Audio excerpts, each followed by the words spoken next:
There I am. Oh, but I'm not. Am I on? Yeah, I think I'm on. All right. Let me get rid of a couple of these weird things. Okay, that's gone. Okay, that's gone. All right. Hey, everybody. Welcome to Travel Log number 10, I think it is. And we're going to spend today talking about Nazareth, where Jesus was born. Well, he wasn't born there, but where I guess you could say he was conceived, and Mary and Joseph grew up, and where Jesus grew up. And so I'm just going to check really quick and make sure that we are truly on. Okay, I see that Hank is on. That's cool. I see we're on. Okay, so we'll go with that. Let me bring. I don't know where that is now.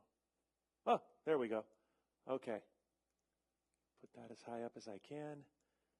I'll get it figured out here in just a second. Put that there. Okay. So, like I say, every time that we do this, if you have questions, please ask. And I will do my best to answer whatever questions come in. I need to fix that fade level real quick. Okay. Nope, that still bothers me. Oh, there I went away. There I came back. Okay. I think that's as good as we're going to get. Okay. So, yeah, if you have questions, please ask, and I will do my best to answer any questions that you've got, whether I can give you a real answer or whether it's just, kind of what I think or what I saw. So tonight we are going to spend our time looking at Nazareth, and then if we get through Nazareth, we will go on to Bet Shan, which is one of the 10 cities of the Decapolis. It is probably the leading city of the Decapolis. It was called Scythopolis when Jesus was alive, and it is a massive Roman city that is as well preserved as any Roman city, maybe including Rome. And so we're going to kind of look at that and go through and see all of the different stuff that I saw. Last week when we left off, we were at the top of Mount Arbel. That's what you see here, the top of Mount Arbel. That is the Sea of Galilee, kind of over to that side, kind of in this general area here. Is that? Yeah, that is working. Okay. I'll be right back.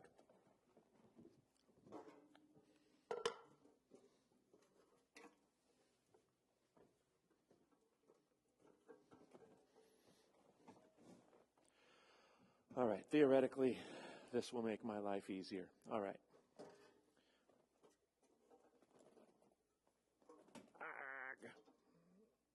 Okay, I like that better. Okay, so here we are at Mount Arbel. That's the Sea of Galilee, kind of over in this area here. And I talked about what we did up there last week.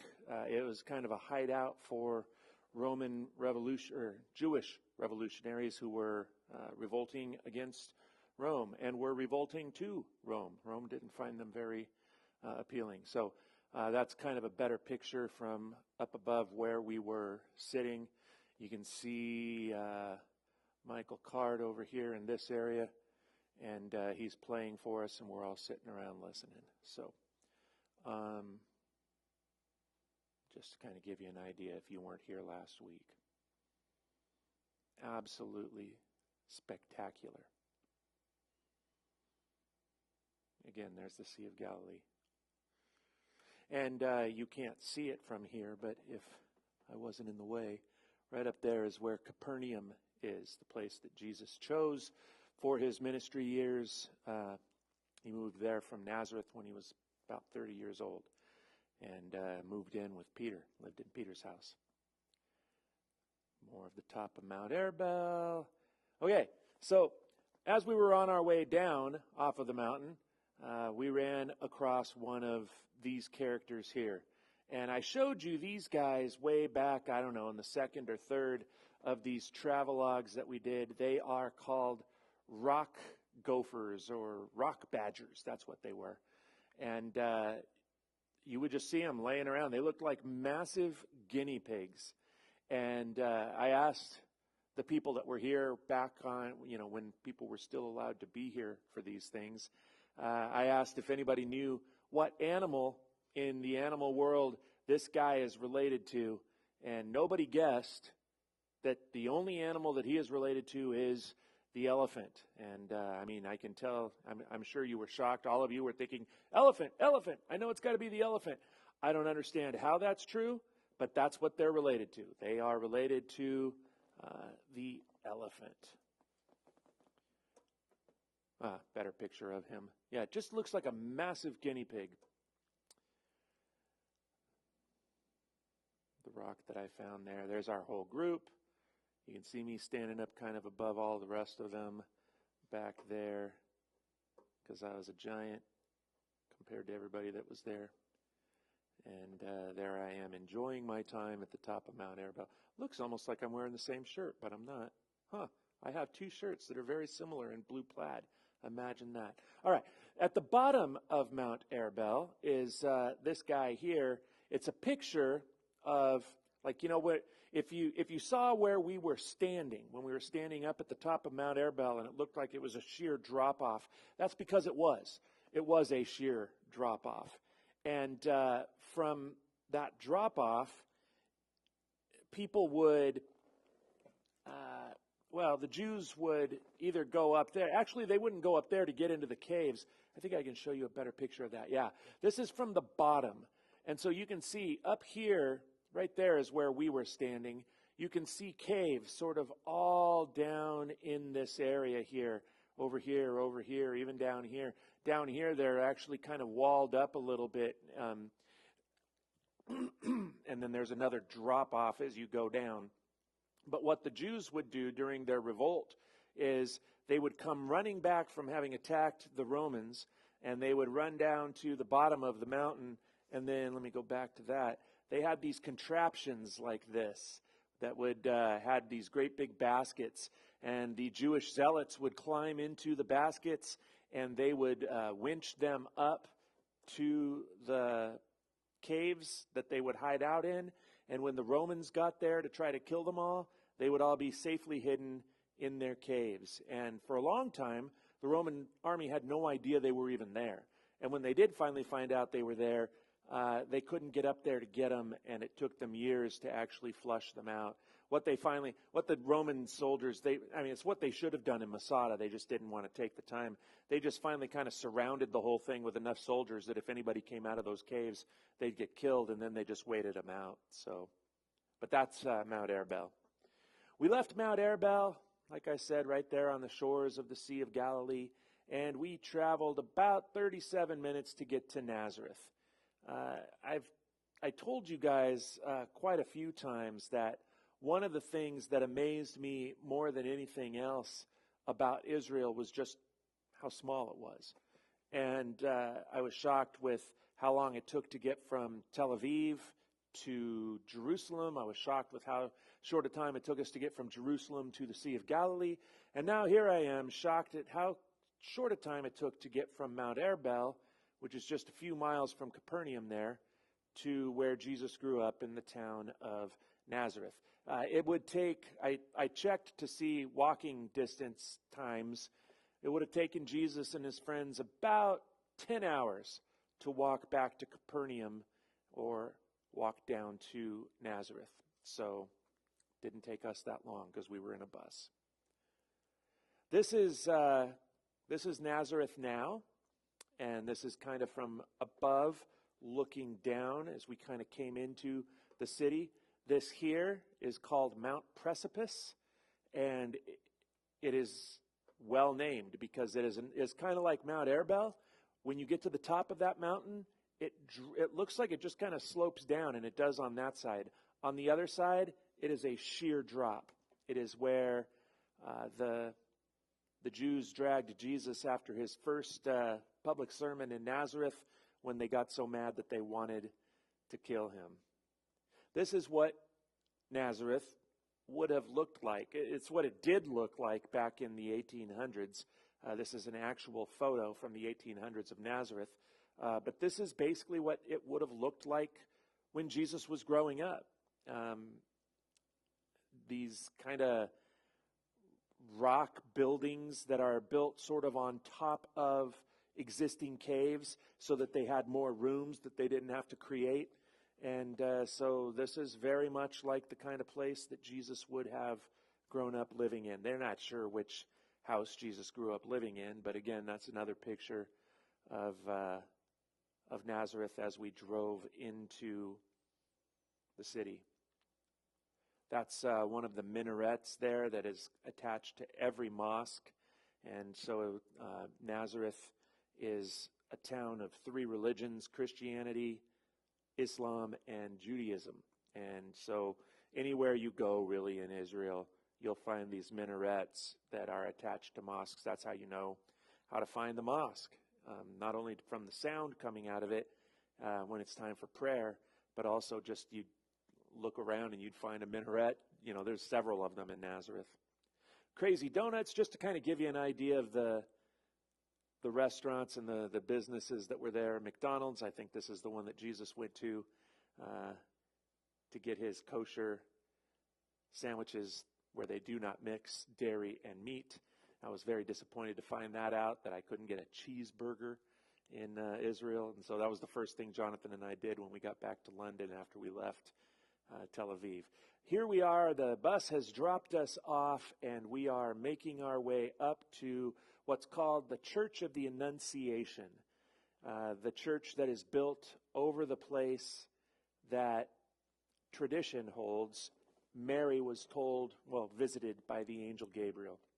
And you'll see more pictures of that as we go along, but this is us kind of making our way up to that place. Do the three religions seem to get along okay there? Hank asks. Yeah, they actually do, for the most part. They did, for the most part, throughout the history of the Middle East. Every once in a while, there would be a flare-up, and for most of its history, the Muslims were in control, and so they would wipe out or destroy churches and synagogues and things. But when Christians took control of that area during the Crusades, they did as much or worse to the Muslims and the Jews that were living there. And so it's kind of a checkered past. But now, yeah, they live together really well.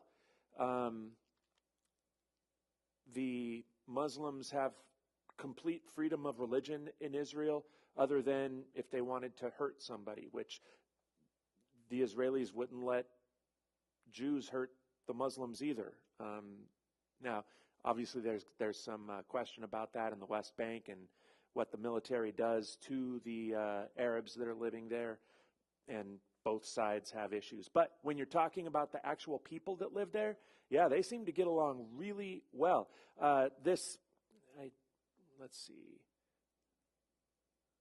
So I don't have a picture of the kind of marketplace.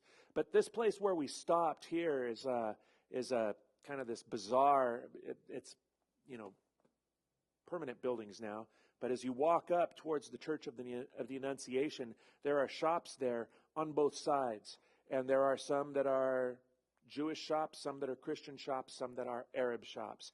And they all shop there together. Now, they live in different places. It's sort of segregated, not forcefully, just that's how they choose to live. And so as I go along, I'll show you kind of where the Arab section is, where the Christian section is, and where the Jewish section is. We stopped at this particular shop here because there's something kind of interesting that he wanted to show us. This is written in Arabic, actually, and it says, Jesu, not Isa. And, we weren't sure what that is, and it turns out that the Arabs and the Muslims call Jesus Isa, that's his name because he is mentioned in the Quran. And that's how it's spelled out in Arabic right there.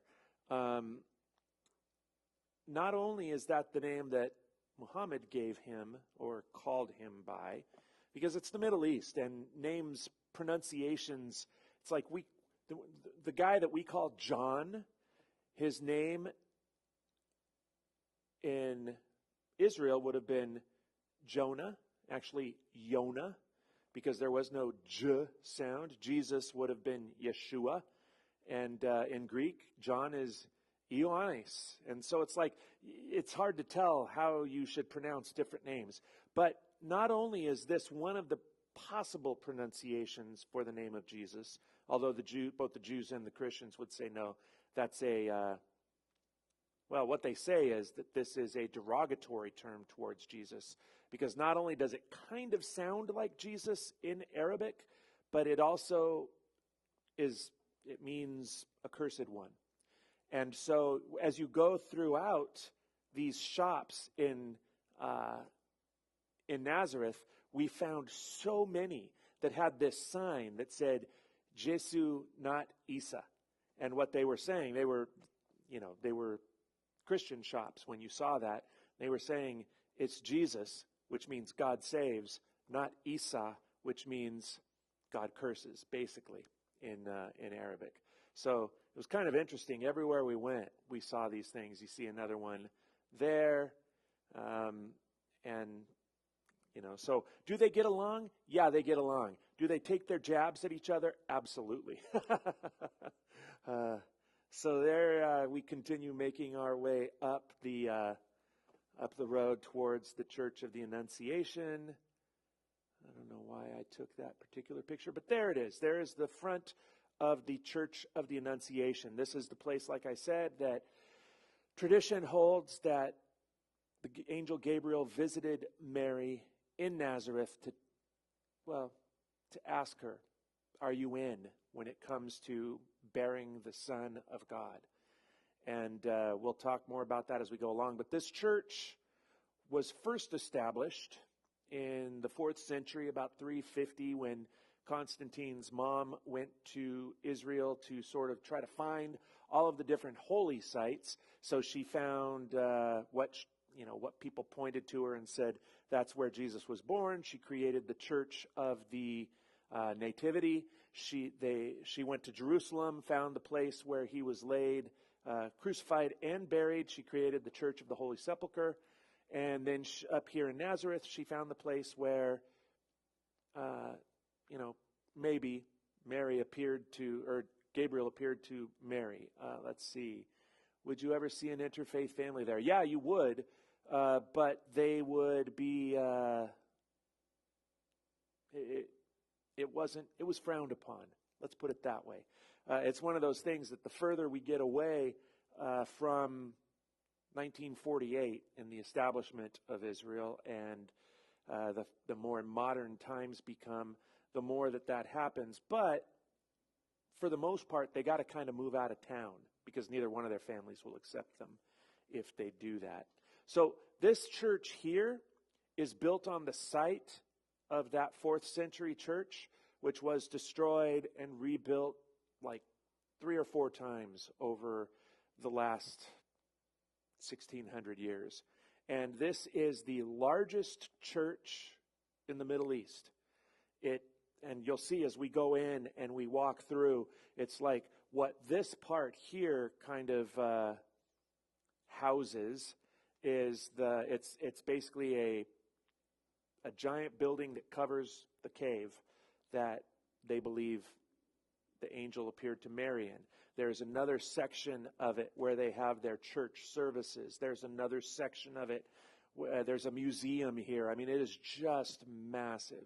And this particular building, this particular church was rebuilt in the mid-60s. It's about as old as I am. And it's not fallen apart nearly as much as I am. That's the front door of the Church of the Nativity, or the Church of the Annunciation. You can see it's got a picture, kind of a thing of Jesus on the cross. All of them, all these different little panels have different, they kind of tell the story of the life of Jesus. I wish I had gotten a closer up picture. And Mary obviously is other than Jesus, Mary is the star of the Church of the Annunciation. And I think it might even be called, no, it's called the Church of the Annunciation. But you see Mary everywhere in this place. So we walk in, and like I said, this is just sort of the building. I don't know what they would call it in Catholicism, but it is the building that covers the cave.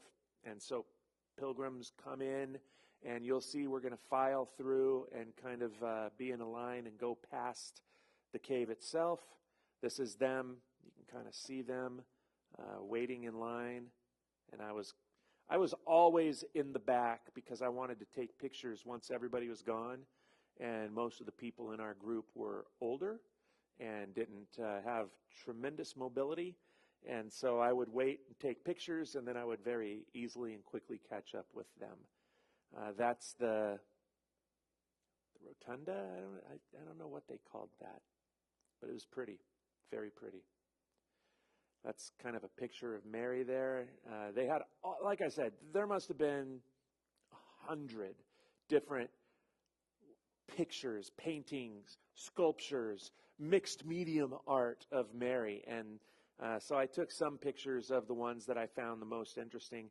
I was like, I don't know if there's supposed to be angelic activity taking a place around her. I don't know if this is maybe supposed to be her appearing later on. I don't know, but it was an interesting picture. This is, I turned around and took a picture of where we had come in. This over here is where we had come in at, and I just thought these stained glass windows were beautiful. Another picture of Mary, or sculpture, statue, whatever. This one very lifelike. So every once in a while they'll have church services in here, not for a lot of people, but for some. And I guess every day they have, the Catholic Church has certain prayer times, very much similarly to the way that Islam has prayer times. Not for the same reasons necessarily, but it is kind of interesting. The Jews also have certain prayer times at which they will face Jerusalem and pray. The Muslims face Mecca to pray. Christians, they don't necessarily, although I guess there are some in the Catholic Church that face Rome to pray. And then there are a lot that face Jerusalem if they can figure out where it is. Let's see, that direction, I guess. Okay, so here is the story of the Annunciation. In the 6th month of Elizabeth's pregnancy, God sent the angel Gabriel to Nazareth, a village in Galilee, to a virgin named Mary. She was engaged to be married to a man named Joseph, a descendant of King David. Gabriel appeared to her and said, "Greetings." Let's see. You'd think I would have. "Favored woman. Greetings, favored woman. The Lord is with you." You know what? Let me do this while I read. How would I do that? I would do that. All right. "The Lord is with you." Confused and disturbed, Mary tried to think what the angel could mean. "Don't be afraid, Mary," the angel told her, "for you have found favor with God." Now, remember, they believed that this is the cave. So imagine standing there. It still blows me away. "Don't be afraid, Mary," the angel told her, "for you have found favor with God. You will conceive and give birth to a son, and you will name him Jesus. He will be very great and will be called the Son of the Most High.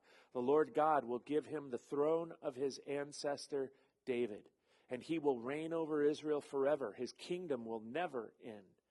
Mary asked the angel, "But how can this be?"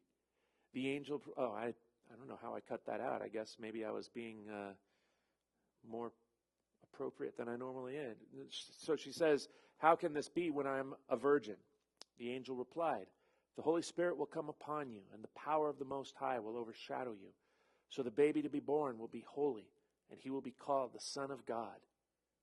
Oh, see, and there's the part that I left out. "Happen I am a virgin." Okay, sorry about that. The angel replied, "Oh, okay, there we are. So the baby to be born will be holy, and he will be called the Son of God. Nothing is impossible for God." Mary responded, "I am the Lord's servant.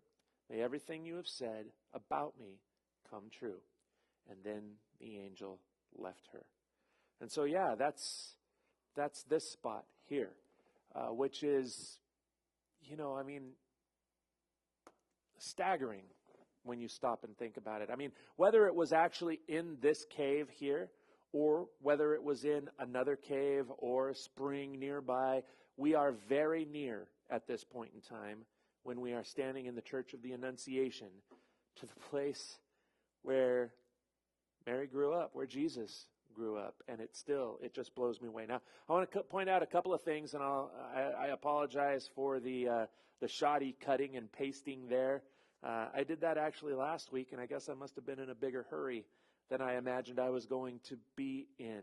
But when the angel says, the Holy Spirit will come upon you, and the power of the Most High will overshadow you. I always thought that was just, that Mary would be like, well, I don't know what that means, but okay. But it turns out Mary would have known what that means because it is tabernacle language. When the Bible talks about God's presence dwelling in the tabernacle, when the tabernacle comes online, I guess you could call it, in the book of Exodus, when they finally get it built the way that God instructed for them to build it, and God's presence, well, the Hebrew word there is the word for overshadows. His presence overshadowed the tabernacle. The same thing is spoken of in the temple. And so it's really fascinating when you stop and think about the fact that in Ezekiel, the Bible says that the glory of God leaves the temple. He leaves Jerusalem. This is the second temple that was rebuilt by Zerubbabel and them. And so, well, maybe not. Anyway, at some point, 800 years, 600 years before the birth of Jesus, the glory of God, the Shekinah, the glory cloud that had overshadowed the temple for as long as the temple had been there, God says, I can't live with you anymore, with you stiff-necked people. You have, basically what he says is that the Jews drove him out. And so you can read in Ezekiel when the glory of God comes up and leaves the temple, and then it goes to the east. And basically what we find out is when the glory of God leaves, it goes and leaves right over the Mount of Olives.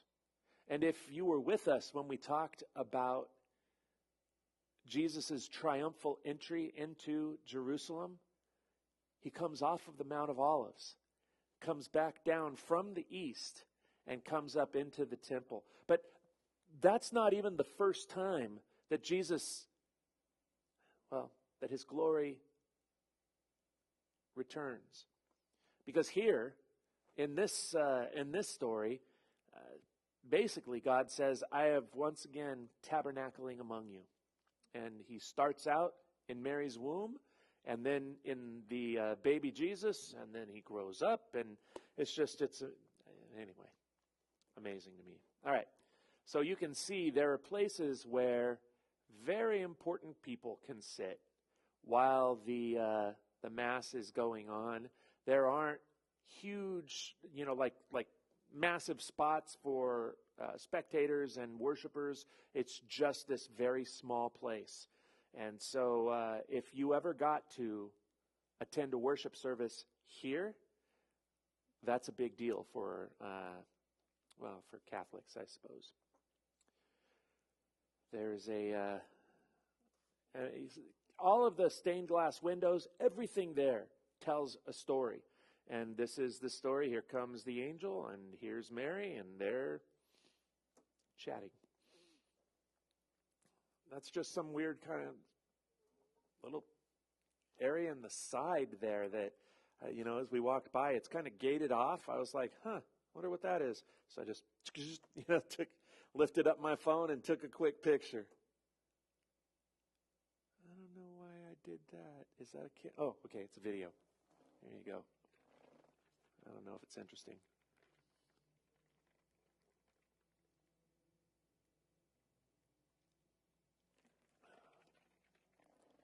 Just wanted to give everybody an idea of what this looked like as we were kind of just standing there, making our way there.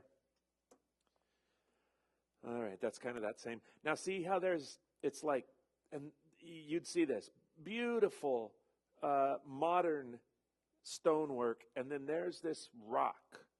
I am imagining that's the rock that is on top of the cave that we are going to see here in just a second. And so I don't know why the top part of that rock would be important, but I think it is for them. There's the cave. I showed you a picture of that the whole time that I was reading the story. But, yeah, I mean, obviously it wouldn't have had this beautiful marble and this, I don't know, whatever they call that thing, this table. And they've propped it up to keep it from, kind of caving in over the years. But these are ancient, these stones here. And you can see stairs leading up there. We didn't get to go in. Didn't even ask. Another stained glass window. Now we've walked into the church, the place where they have their worship services, the sanctuary. I don't know what you would call it in Catholicism, but it is massive and beautiful. Like I said, about 55 years old at this point. That's Michael Card right there, walking in front of us. And it looks like, for those of you that were at Michael's Biblical Imagination conferences over the last couple of years when we've had him up, he was supposed to come up last weekend, actually. But, obviously, things kind of took place that he wasn't able to come up. And so we are now looking at the fall and praying that everything will be okay, that he can come up in the fall. And he's going to do the book of Mark on Friday and Saturday night. And then he will do kind of the story of Peter. He wrote an entire book on Peter that is fascinating and beautiful and gives you an impression of Peter that is beyond anything that you'll get from just kind of a cursory read of the Bible. But he's going to, on Sunday then, after church, talk about Peter. And instead of doing his typical concert that has done the last couple of years over at Covenant, he's not going to do that this year. For some reason, he likes doing this teaching stuff more than singing. It's funny because most preachers I know wish that they were worship leaders, and most worship leaders I know wish that they were preachers and are constantly stepping on each other's toes. For whatever reason, he could do either one, and he has chosen the teaching side of things. Are most Christians in Israel Catholic? No, actually. There are an awful lot of Messianic Jews in Israel, interestingly enough, because most of the people that live there are Jewish. And so the Catholics that are there are mostly either transplants or they grew up in Nazareth or right there in Jerusalem by the Church of the Holy Sepulchre. But no, I think most Christians in Israel are Messianic Jews.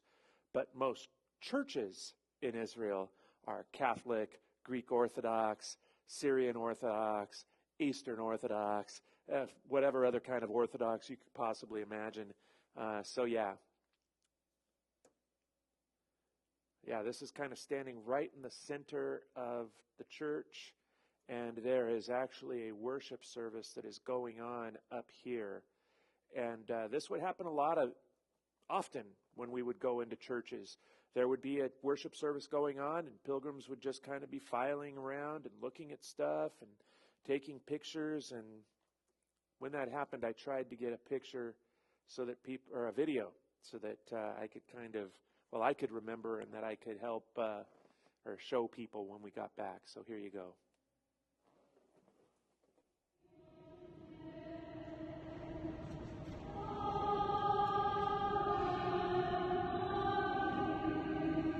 That's Donna.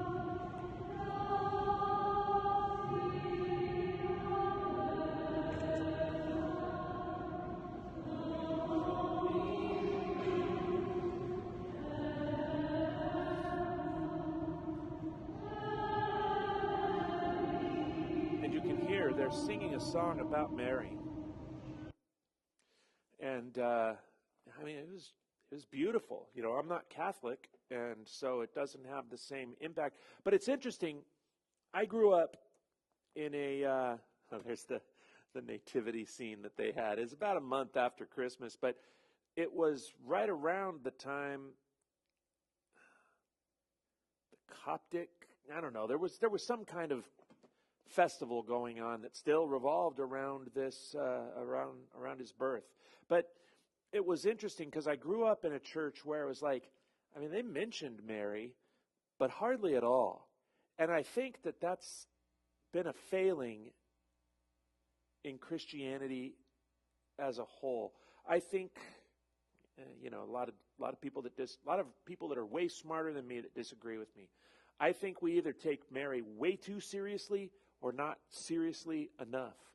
And she is one of the most amazing people in the entire Bible. That story that I read you as we were looking into the cave of the Annunciation, where the angel comes and talks to her and basically says, Mary, God wants to do something that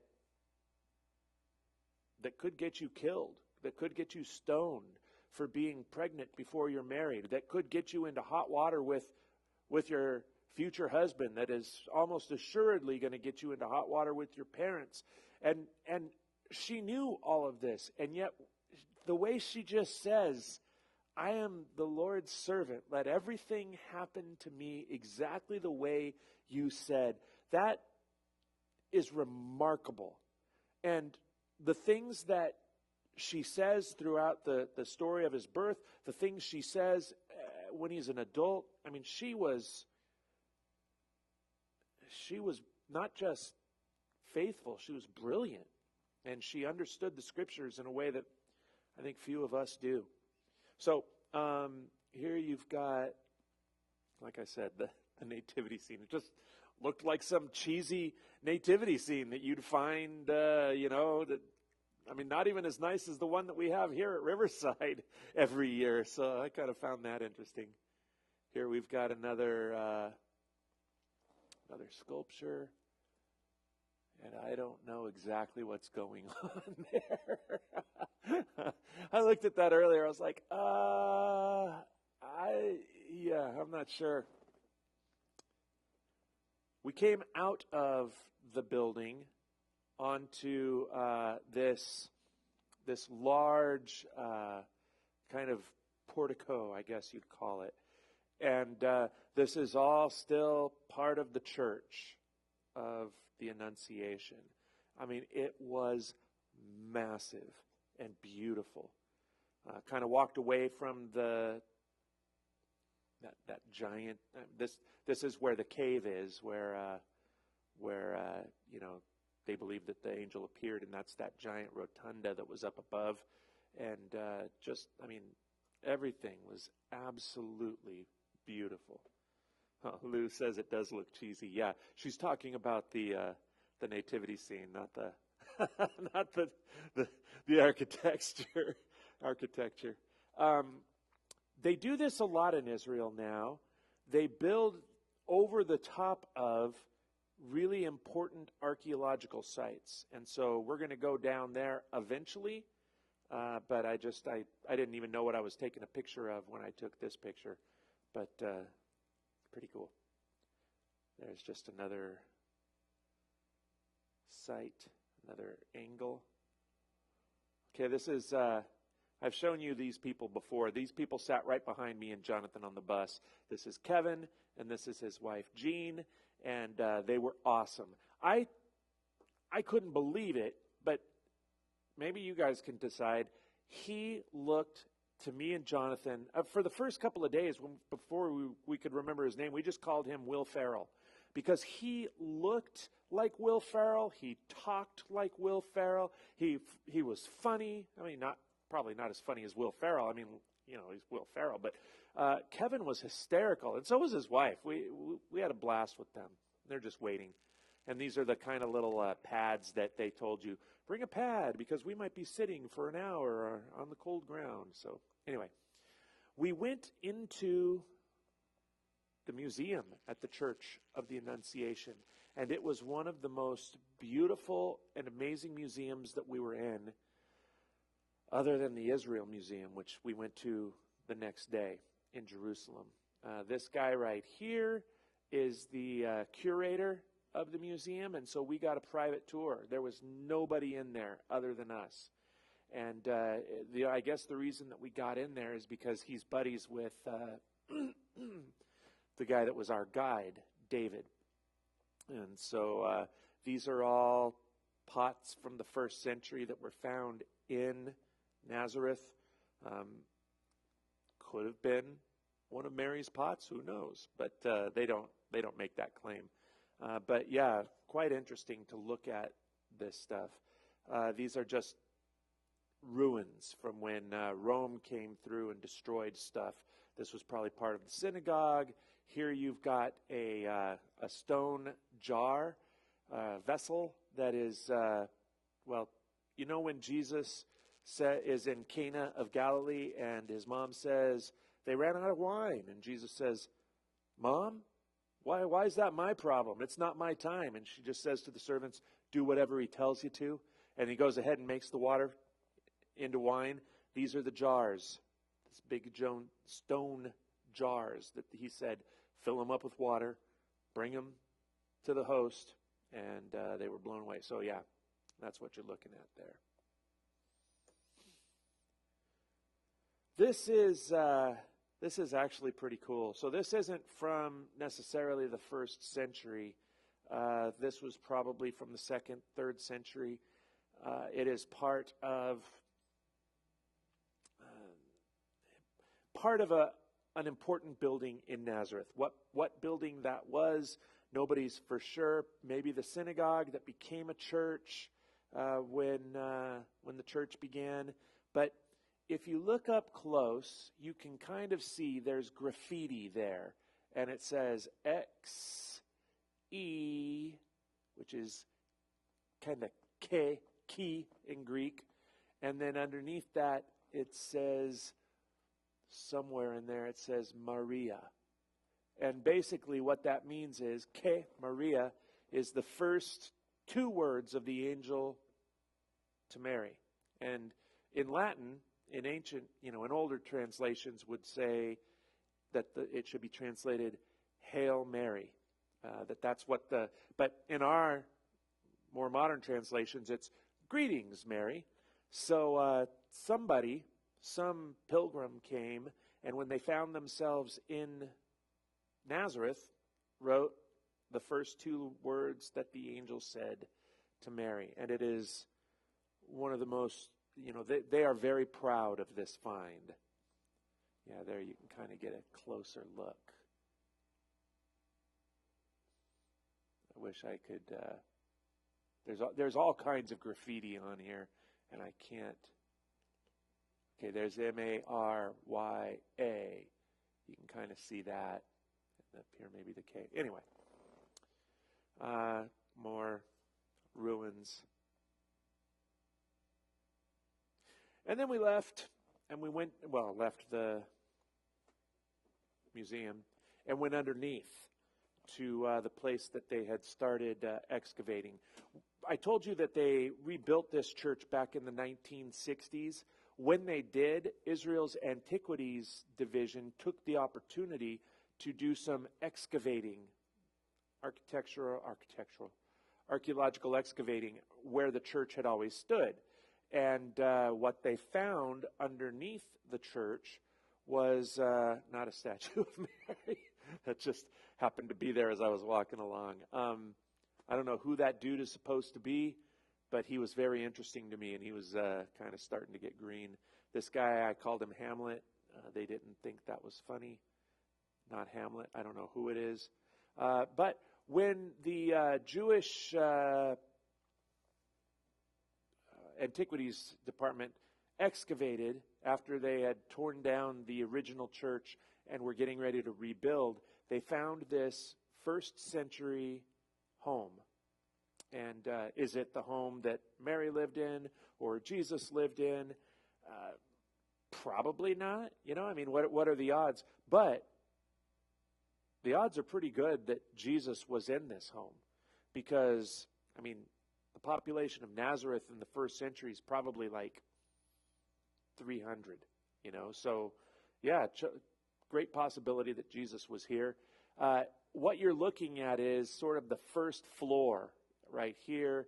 It's got kind of these walls. They did this all the time. They just used kind of natural cave formations, and then they would take these stones that were everywhere. They didn't even have to quarry them. They just would pick them up, shape them, and then stack them to create a house that went up from what was already a natural cave formation. And you can see that there are stairs cut into the natural stone so that they could get down from this level down into the cave below, which is where they would have kept the animals. If you were with us from my very first travelogue way back in, I don't know when we did the first one, in January maybe? No, January is when I went. So probably late February. We went to a typical first century house in Taipei, which is north of this. Well, actually from here it's south. But it was built in the 1800s, but was built on exactly the same pattern as this house here. And so animals would be kept down in that area. That's, you would bring in your animals. That was your bank account. So you didn't leave them out at night. And so you would have chickens, you would have goats, sheep maybe. So, this was excavated in the 60s. Now, those beautiful pillars weren't there in the first century. They put them down there so that it would hold up the weight of the building on the stuff on top. So like I said, this is the old picture of what Nazareth would have looked like. So it kind of give you an idea. I just wanted to kind of give you an idea. Imagine if this is not some brand new, nicely cut stone, but this is ancient basalt rock that has been kind of cut and stacked up. You see, like here it's just kind of a flat roof, but over here it's like they're actually standing on the ground, and the cave has been kind of eaten into the bottom under them, and then they just sort of walled up around it. That's Nazareth. That's the town. This is the way it would have looked when Jesus was growing up. Obviously, he would have seen it in color, not black and white, but you get the picture. We walked over into sort of a clearing and into a little garden, and there was this dude that was just sitting there, looking rather pensive, I thought. And our guide asked us to guess who we thought this guy was. And I thought that he had like armor on, like, that he was supposed to have brass armor on his knees. No, it turns out the whole statue is made out of that. It's just most of it has been covered with this patina, but for some reason where his knees are, I don't know, it's worn off. But that is Joseph. And this is supposed to be Joseph carefully considering after his fiancée, who he has not slept with yet, told him, "Hey, guess what, Joseph? I'm pregnant, but don't worry, I didn't cheat on you. It is a miracle of God." And he didn't buy it, and who can blame him?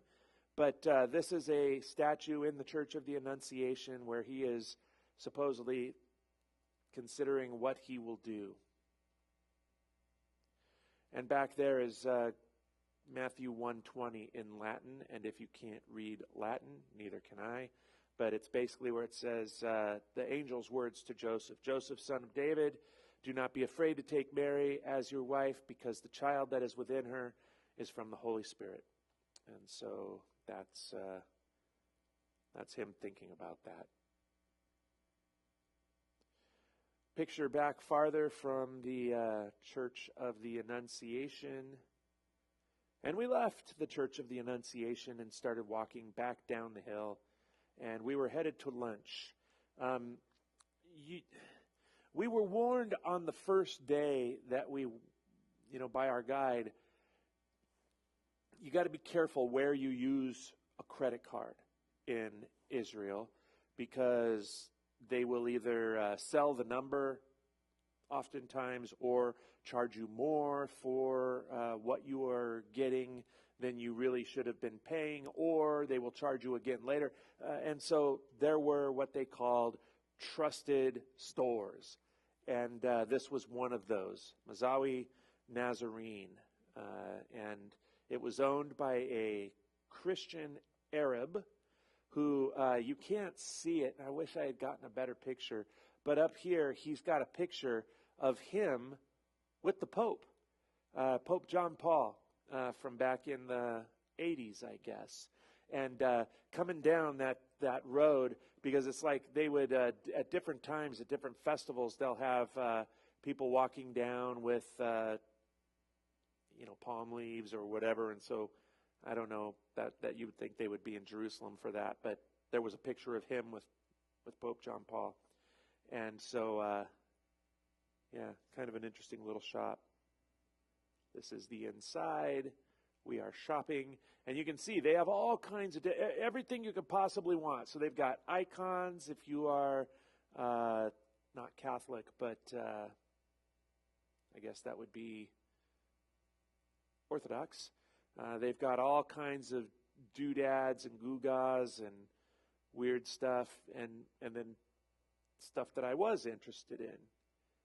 I thought this was so cool. This is a nativity set, and it's just very rough cut, but you've got Mary and Joseph, the baby Jesus. You've got a fire going there and some kind of animal laying down. And it's kind of cool because it's like more, they wouldn't have been in a barn. They would have been in a cave. And so it just kind of hollowed out this piece of olive wood and carved these figures from it.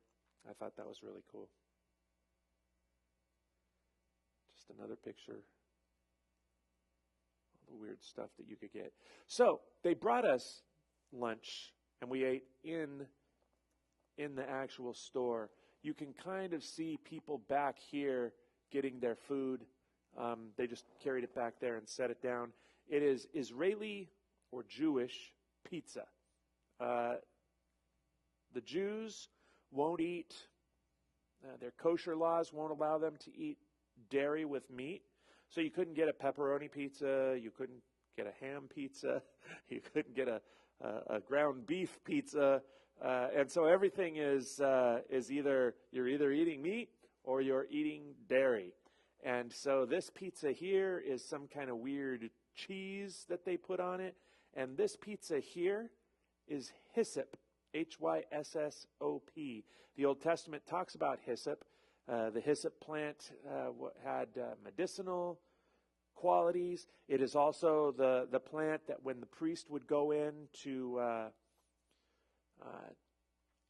pray for the sins of Israel on the Day of Atonement, he would take in the blood from the sacrifice and he would dip hyssop plants in there and throw it all around the Holy of Holies, which he could only go into once a year. And I've always wondered, how gross must that place have been? I know that it was only, when I was little, I thought it must have been thousands of years old. And so you've got thousands of years of blood just piling up in there. No, Herod's temple was like, so maybe 40 years by the time you get to Jesus's time there. And so it hasn't had a chance to build up much. Another 40 years it would go on from there. So anyway, that's hyssop. And it was interesting, I will say. It wasn't horrible, but I wouldn't be going and ordering no hyssop pizza, thinking, oh, you know what I could really go for right now is some hyssop pizza. No, thank you. The cheese pizza was okay, but yeah. And I'll guarantee you, they did not call this place Little Caesars. They're not fans. So we left there and we started to walk back to our bus. There was this little kind of gathering place here. There we are. We've stopped to talk. You can see the Church of the Annunciation in the background. We were always told, when you're in a crowd, keep your hands on your wallet. Be very careful. and take care of your belongings. And so while we were at this place, we hadn't had any kind of an experience with that up until this, and this is like day 5, maybe 6 that we were in Israel.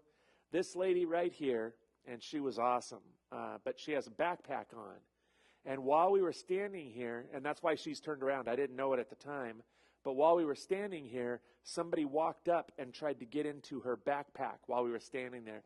And Susan, who was kind of our shepherd that followed us around to make sure that we were all okay, she actually prevented the theft. Let's see, what am I hearing here? Wasn't bitter. Wasn't it bitter?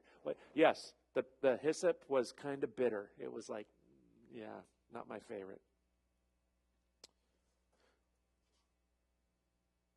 So we started walking through the streets of Nazareth, which now is a town of about 75,000, I think. Kind of a bustling place at this point. We walked past this, and I did a double take. I don't know if you can tell what it says there. It's a hockey sticker. It says, "Learn to play," which we all found absolutely fascinating. Is there hockey in Israel? I don't know. I can't imagine. Is there an Israeli national team? I don't know. But we thought that was hysterical. This is one of the roundabouts. You can see the IKEA sign there in the background. They didn't have an IKEA in Nazareth, but there's one in Haifa. And so that's about 45 minutes away. So yeah, it's just, like I said, it's this hustling, bustling metropolis. We got on the bus, we headed out, and we were on our way to, it was called Mount Precipice. And it's the place where when Jesus gives his first public sermon in Nazareth, and he reads from the book of Isaiah, and he reads the prophecy that says, "The Spirit of the Lord is upon me to preach the good news to the poor, to proclaim, freedom for the captives, to healing for the sick," all these things, going through all of these prophecies in Isaiah. And he gets done at the end of that, and he rolls the scroll back up, and he looks up, and everybody was looking at him, and he says, "Today, in your hearing, that scripture is fulfilled." And they flipped out, and they ran at him, and they grabbed him, and they dragged him up Mount Precipice, and they were going to throw him off. And I'm going to give you an idea of what that might have looked like. This is as we're making our way up.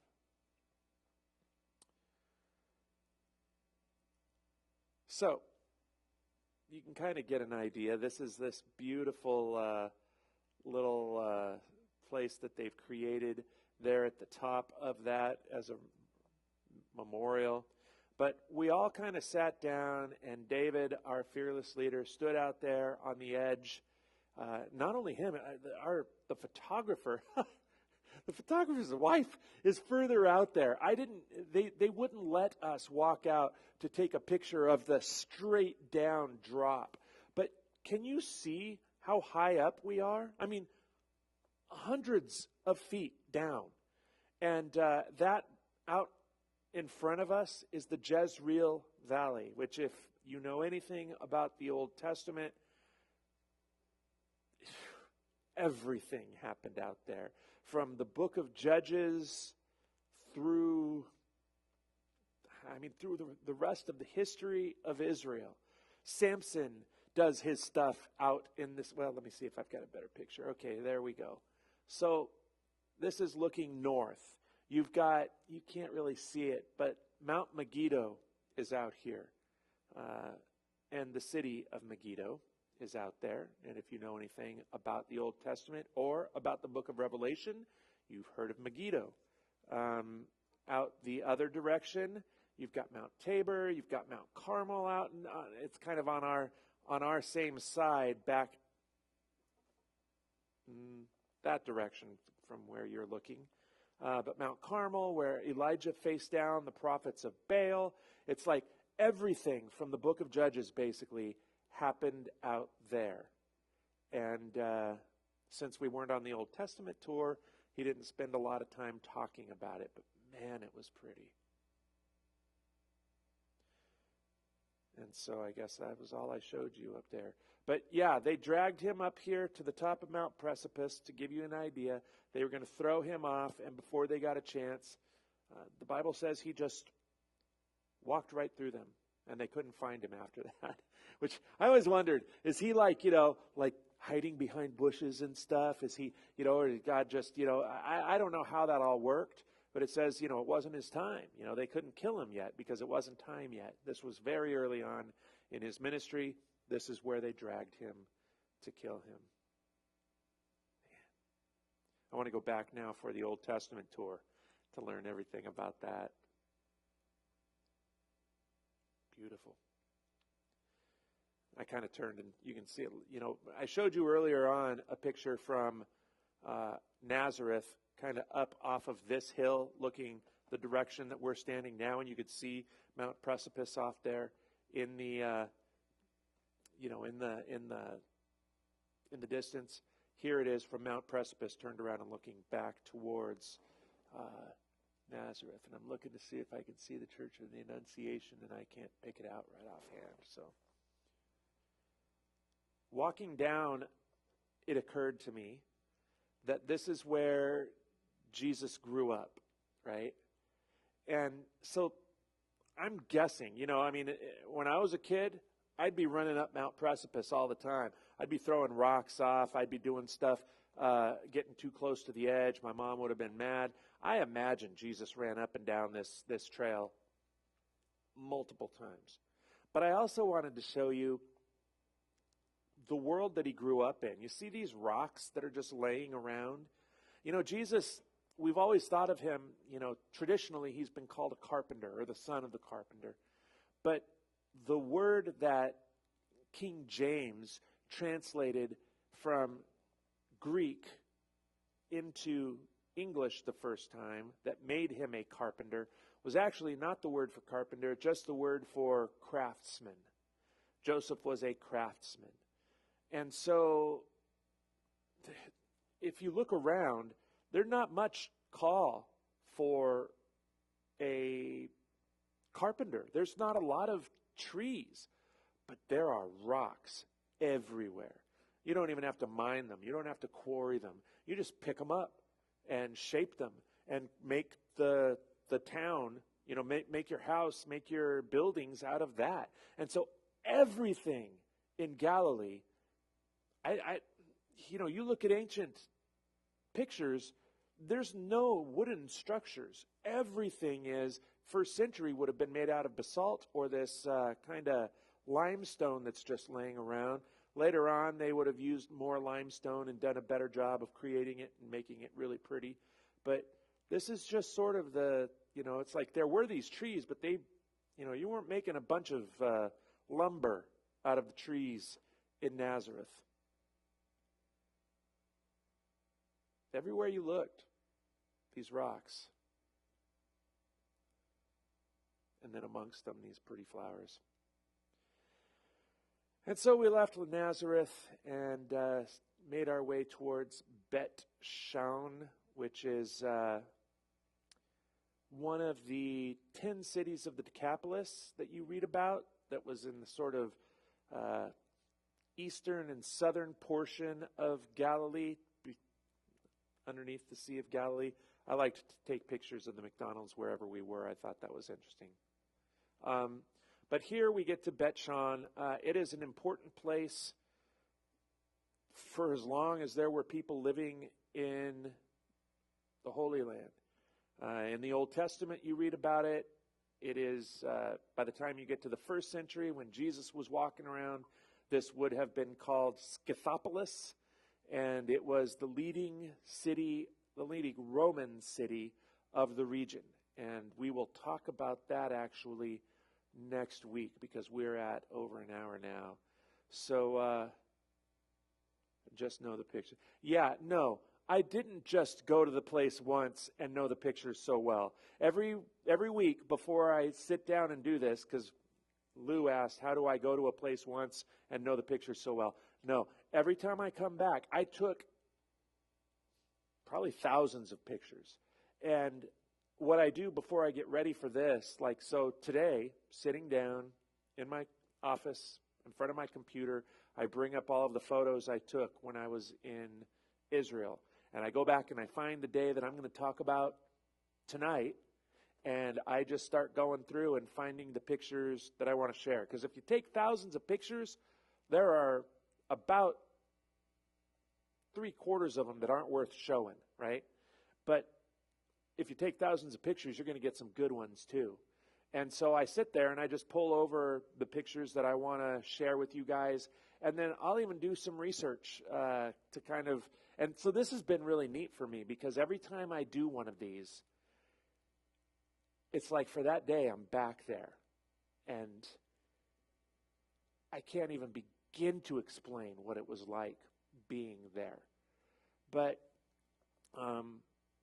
not only am I back there, but I'm learning things that I didn't necessarily learn or that I forgot that I learned. And so I did a bunch of research on Nazareth today to get ready to talk about Nazareth. The thing that I showed you, the picture that said Jesu, not Isa, that's the kind of play on words that the Christians use, well, that the Muslims use to deride Jesus and Christians, and that the Christians say, no, it's not Isa, which means accursed one. It's Jesus, which means God saves.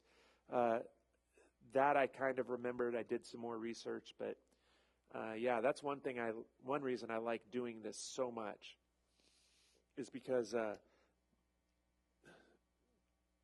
it'll help me remember. And so it's like it's been now 3 months since I was there, maybe more, but yeah. All right, so next week we will look at Bet Shan, and probably then also get into the next day when we went back to Jerusalem and the Israel Museum, which has this giant model of first century Jerusalem with the temple sitting there. It's like that is maybe more than anything else the day that I've been waiting to get to, because we learned so much there about first century Jerusalem, the temple, the Dead Sea Scrolls, right? I showed back on day 2 or something when we went to Qumran and looked at where the Dead Sea Scrolls were made and found.